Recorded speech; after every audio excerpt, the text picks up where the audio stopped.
We're down here in good old racketeering socialist nanny state of Connecticut.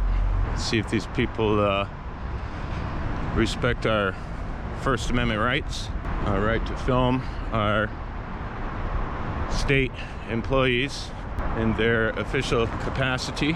I absolutely anticipate having a problem here today. It's a public building, is it not? Unlawful detainment.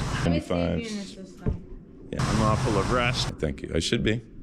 I file taxes. Unlawful search and seizure of property. I am going to video everything I can see from the public. Yes, ma'am.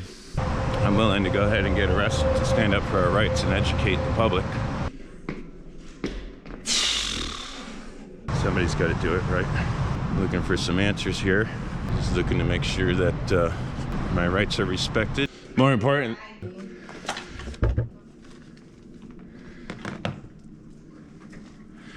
At least you could have recorded me when I looked good. You still look pretty good. You're looking good, honey.